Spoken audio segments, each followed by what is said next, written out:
না নিজের রূপটা দেখা একদিন হইবে রে তোর যন্ত্রণা। ঠিক না? নিজের রূপটা দেখা একদিন হইবে রে তোর যন্ত্রণা। রূপের বড়াই করিস না রে, রূপ চিরদিন থাকে না। রূপের বড়াই করিস না রে, রূপ চিরদিন থাকে না। নিজের রূপটা দেখা একদিন হইবে রে তোর যন্ত্রণা। নিজের রূপটা দেখা একদিন হইবে রে তোর যন্ত্রণা। সময় হইল বড় শিক্ষক, সব দিব শিখাইয়া। সুখের সময় থাকবে না রে, দেখবে না কেউ চাইয়া। সময় হইল বড় শিক্ষক, সব দিব শিখাইয়া। সুখের সময় থাকবে না রে, দেখবে না কেউ চাইয়া। মরার গে মরবি রে তুই, জ্বালা সইতে পারবি না। মরার আগে মরবি রে তুই, জ্বালা সইতে পারবি না। নিজের রূপটা দেখা একদিন হইবে রে তোর যন্ত্রণা। নিজের রূপটা দেখা একদিন হইবে রে তোর। কত মানুষ অত্যাচার সহ্য করেছে। সংসদের ভিতরে বিসমিল্লাহ রাখা না রাখা নিয়ে কত মুসলমান নির্যাতিত হয়েছে, আর হাসি তামাশা করেছে পশ্চিমেরা। বলেন ঠিক কিনা? আজকেও বর্তমান সমাজে পশ্চিমেরাই আমাদের উপরে রুখে দাঁড়িয়েছে, আমাদেরকে অত্যাচার করতেছে। ইরানের বুকে, ইরাকের বুকে হামলা চালাচ্ছে, তাদেরকে অন্যায়ভাবে মারতেছে। ফিলিস্তিনের ভাইদেরকে মারতেছে, জুলুম করতেছে, হত্যা করতেছে। ও মুসলমান ভাই, আমি বলে যাই, ও সাতক্ষীরাবাসী, আমরা সেই মুসলমান। ফিলিস্তিনের যে মুসলমান রয়েছে, আমরা সেই মুসলমান যে মুসলমান সাহাবীরা নারায়ে তাকবীর আল্লাহু আকবারের ধ্বনি দিয়া, আল্লাহর কোরআনকে মাথায় দিয়া, কাফনের কাপড় জ্বালায়া রাজপথে নেমে ইসলামকে বিজয় করেছিল। বলেন ঠিক না? আমরা তো সেই মুসলমান জাতি, যে জাতি হযরতে খাব্বাব যেমন রক্ত ঝরিয়েছিলেন, হযরতে ওমর ফারুক রক্ত ঝরিয়েছিলেন, সাহাবীরা শহীদ হয়েছিলেন, কিন্তু একটা সেকেন্ডের জন্য আল্লাহর দেওয়া কালেমা তারা মুখে থেকে ছাড়ে নাই। বলেন ঠিক না?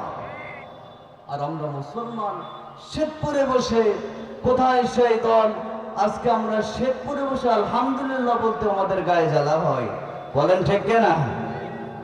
আমার ভাইয়ের, আমার বন্ধুগণ, সময় অনেক কম, আমাদের সময় নাই যে প্রাণ খুলে আপনাদেরকে আলোচনা শোনাবো। সামান্য আলোচনা।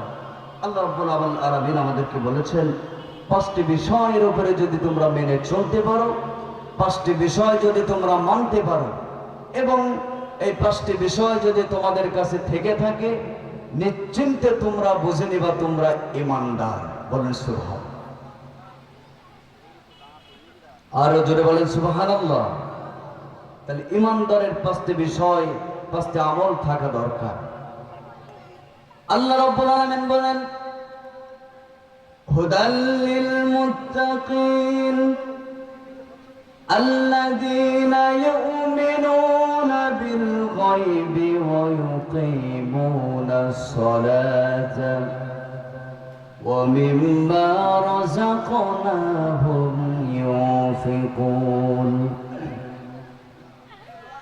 والذين يؤمنون بما أنزل إليك وما أنزل من قبلك وبالآخرة هم يوقنون أولئك على هدى من ربهم وأولئك هم المفلحون جربنا الله أكبر আল্লাহ রাব্বুল আলামিন বলেছেন পাঁচটি বিষয় যদি মেনে চলতে পারো, পাঁচটি আমল যদি তোমার ভিতরে থেকে থাকে, নিঃসন্দেহে তুমি একজন মুমিন হতে পারবে। হুদাল লিল মুত্তাকিন, তোমরা নিঃসন্দেহে ঈমানদার হতে পারবে। এক নম্বর হলো যারা অদৃশ্যকে বিশ্বাস করবে। অদৃশ্যকে বিশ্বাস করতেই হবে, কারণ অদৃশ্যকে বিশ্বাস কেন করবেন না? আপনারা একদিন মায়ের পেটে ছিলেন, কিন্তু আপনারা জানেন মায়ের গর্ভে ছিলেন, কিন্তু এখন দেখতে পান না। বলেন ঠিক কিনা? আমরা বিশ্বাস করে আমরা মায়ের গর্ভের ভিতরে ছিলাম, ঠিক না? মায়ের গর্ভে আমরা ছিলাম, এটা আমরা জানি, কিন্তু এখন বলতে পারি না। শুধু তাই নয়, আল্লাহ রাব্বুল আলামিন আমাদেরকে রূহের জগতে ডাক দিয়ে বলেছিলেন, আলাস্তু বিরাব্বিকুম, আমি কি তোমাদের রব নই? আমরা বলেছিলাম ক্বালু বালা, হ্যাঁ আপনি আমাদের রব। এটা আসলে সত্যি, কিন্তু অদৃশ্য আমরা জানি না। বর্তমান যে মাইক্রোফোনটা নিয়ে আমি আলোচনা করতেছি, এই মাইক্রোফোনটার কারেন্ট আসে না? কারেন্ট কি দেখা যায়? বাতাস কি দেখা যায়? এই কারেন্টটা দেখা যায় না। আচ্ছা বলেন তো দেখি, যদি কেউ বলে আমি অদৃশ্যকে বিশ্বাস করি না, তার এখান থেকে তার কেটে তার গায়ে ধরাই দেবে, তাহলে অদৃশ্যকে বিশ্বাস করবে? বলেন ঠিক না? অদৃশ্যকে বিশ্বাস করতে হবে। আল্লাহ রয়েছেন কুল হুয়াল্লাহু আহাদ, আল্লাহ এক, আল্লাহ একজন রয়েছেন, কিন্তু দেখা যায় না। আল্লাহকে কেউ দেখতে পায় না। আল্লাহ রাব্বুল আলামিন আমাদের সামনে আসবেন। চন্দ্র যখন পূর্ণিমার চাঁদ যেমন জ্বলজ্বল করে, ঠিক তেমন তার চেয়ে অধিক পরিমাণ জ্বলজ্বল যারা জান্নাতি ব্যক্তি হবেন, তাদের সামনে আমার আল্লাহ দেখা দিবে। সুবহানাল্লাহ। এজন্য অদৃশ্যকে আমাদের বিশ্বাস করতে হবে। আর দুই নম্বর বলেছেন, যারা নামাজ কায়েম করবে, নামাজ আমাদের কায়েম করাই লাগবে। কোন মুসলমান রয়েছে নামাজ পড়তে আসে মসজিদে, নিজে নামাজ পড়ে, নিজে আমল করে, নিজে রোজা রাখে, কিন্তু অন্য কোন মুসলমান ভাইকে রোজা রাখার জন্য আদেশ করে না, নামাজ কায়েমের জন্য ডাকে না। আল্লাহ রাব্বুল আলামিন নামাজের জন্য 82টা জায়গায় বলেছেন তোমরা নামাজ কায়েম করো, কোন জায়গায় বলে নাই তোমরা নামাজ আদায় করো। প্রত্যেকটা জায়গায় বলেছেন তোমরা নামাজ কায়েম করো। সুবহানাল্লাহ। নামাজ কায়েম করার দরকার আছে না নাই? বলেন, নামাজ কায়েম করতে হবে। এই নামাজের জন্য, এই নামাজ কায়েম করার জন্য বদরের যুদ্ধ হয়েছিল, উহুদের যুদ্ধ হয়েছিল। কত যুদ্ধ করেছে আমার নবীর সাহাবীরা, তাজা প্রাণ দিয়েছিল। ছোট্ট ছোট্ট বাচ্চা, না বললেই নয়, একটু মনে এসেছে, ছোট্ট ছোট্ট বাচ্চা মুআজ এবং মুআওয়াজ, আফরার দুইটা ছেলে জীবন দিয়েছিলেন ইসলামের জন্য, কোরআনের জন্য, নবীর জন্য জীবন দিয়েছেন। ছোট্ট ছোট্ট বাচ্চা, 12 বছর 11 বছর বয়স, কোনদিন কোন কাফেরের সামনে তারা মাথা নত করে নাই। আল্লাহু আকবার।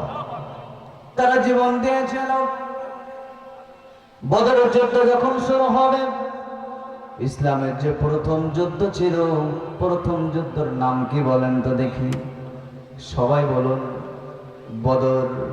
বদর যুদ্ধ অনুষ্ঠিত হয়েছিল কি মাসে বলুন? রমজান মাসে। এই তো এখান থেকে এক ভাই বলেছে রমজান মাসে বদর যুদ্ধ প্রতিষ্ঠিত হয়েছে। বদরের যুদ্ধ হয়েছে রমজান মাসে। 16টি রোজা রাখার পরে 17 নম্বর রোজায় যে বদরের যুদ্ধ শুরু হয়েছে। মুসলমানরা না খেয়েছিল, তারপরও বাতিলের সামনে মাথা নত করে নাই। মুসলমানরা মাথা উঁচু করে, কল্লা উঁচু করে কালেমার দাওয়াত দিয়ে গিয়েছে। বলেন সুবহানাল্লাহ।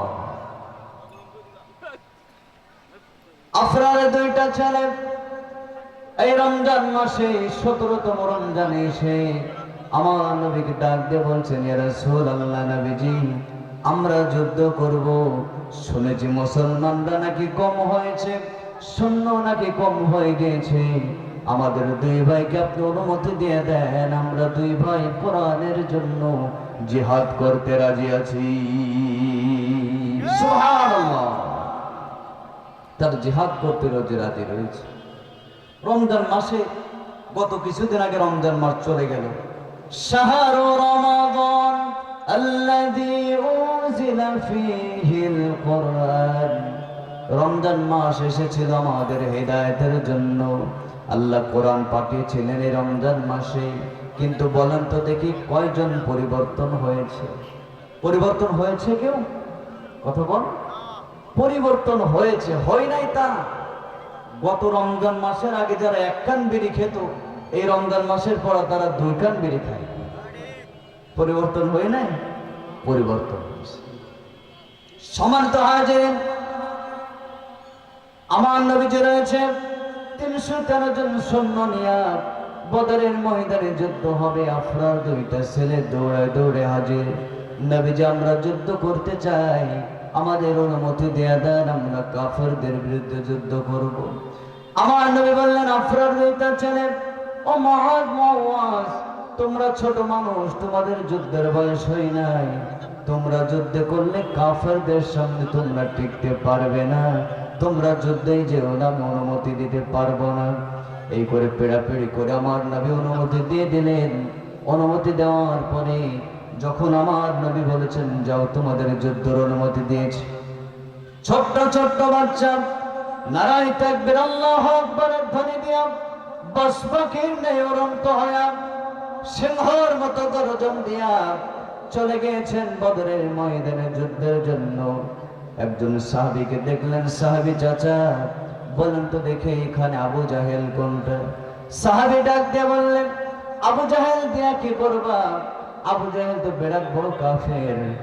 ছোট্ট ছোট্ট বাচ্চা ডাক দিয়ে বলছেন, চাচা যান, শুনেছি আবু জাহেল নাকি আমার নবীকে বড় কষ্ট দিয়েছে। এই আবু জাহেল আমার নবীকে নামাজ পড়তে দেয় নাই, আমার নবীকে কোরআনে দাওয়াত দিতে দেয় নাই। চাচা আপনি একটু দেখা দেন আবু জাহেল কোনটা, আমি আবু জাহেলকে 2 ভাই কতল করব। সুবহানাল্লাহ। 2 ভাই চলে গেলেন।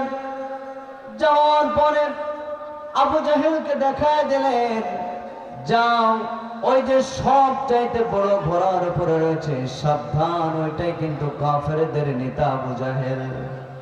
দৌড়ায় চলে গেলেন। যাওয়ার পরে 2 ভাই 2 দিক থেকে, 2 ভাই যখন প্রস্তুত নিয়েছে, 2 দিক থেকে 2 ভাই অস্ত্র নিয়ে প্রস্তুত রয়েছে। নারায়ে তাকবীর, নারায়ে তাকবীর, আল্লাহু আকবার, নারায়ে তাকবীর, আল্লাহু আকবার। আল কোরআনের আলো হযরত মাওলানা আল আমিন মাহমুদ সাহেবের আগমন, শুভেচ্ছা স্বাগতম। শেরপুরবাসীর পক্ষ থেকে শুভেচ্ছা। নারায়ে তাকবীর, আল্লাহু আকবার। সম্মানিত হাজিরিন, আজকের মাহফিলের মেহমান চলে এসেছেন। আমি আর দীর্ঘায়িত করব না, সংক্ষিপ্ত আমার আলোচনা শেষ করব। আপনারা শুনতে রাজি আছেন তো? আমি যে 5টি বিষয় বলেছি তার ভিতরে 2 নম্বরটা চলতেছে, আর 3টা রয়েছে। আমি 3টা খুব সংক্ষিপ্ত বলে দেব, সামান্য একটু আলোচনা করে আমি শেষ করে দেব ইনশাআল্লাহ। আমার ভাইয়েরা, ওবাইজন যখন চলে গেলেন, 2 ভাই ছোট্ট ছোট্ট 2টা বালক, মাজ এবং মুআওয়াজ, দুই সাইডে অস্ত্র নিয়ে প্রস্তুত হয়ে গেলেন। দুই ভাই যখন চলে গেলেন, কি করবে, তরবারি চাগাইতে পারে না, বাহুবল তাদের নাই, মচুটি নাই, দাড়ি উঠি নাই, ইমান বড় শক্ত রয়েছে। আরে তাদের ইমান কেমন ছিল, আর আজকের মুসলমান হয়ে আমাদের ইমান কেমন আছে। দুই ভাই চলে গেলেন, আল্লাহু আকবার বলে প্রস্তুত নিয়া নারায়ে তাকবীর আল্লাহু আকবারের ধ্বনি দিয়া আবু জাহেলের ঘোড়ার উপর আঘাত করেছিল, মাজা বরাবর আঘাত করেছিল। আবু জাহেল ওই যে ধরাশয়ী হয়ে জমিনে পড়ে গিয়েছিল, কোমর সোজা করে আর কোনোদিন উঠতে পারি নাই। আল্লাহু আকবার। ছোট্ট ছোট্ট বাচ্চা আমার আল্লাহ কে না বলে, নমরুদকে আল্লাহ রাব্বুল আলামিন সাইজ করেছিল ছোট্ট ছোট্ট ন্যাংরা মশা দিয়া, ওয়াচল মশা, ঠিক কিনা বলেন? ওয়াচল মশা দিয়া নমরুদকে সাইজ করেছিল। আল্লাহ রাব্বুল আলামিন সবচেয়ে বড় কাফের যারা হয়েছে তাদেরকে সবচেয়ে ছোট ছোট অস্ত্র দিয়ে ব্যবহার করে মেরেছে, বলেন ঠিক কিনা? আমার ভাইরা, শুধু তাই নয়, ফিরআউন আল্লাহ রাব্বুল আলামিন পানিতে চুবায়া চুবায়া ফিরআউনকে মেরেছেন। শুধু তাই নয়, বর্তমান যে মিনি ফিরআউন রয়েছে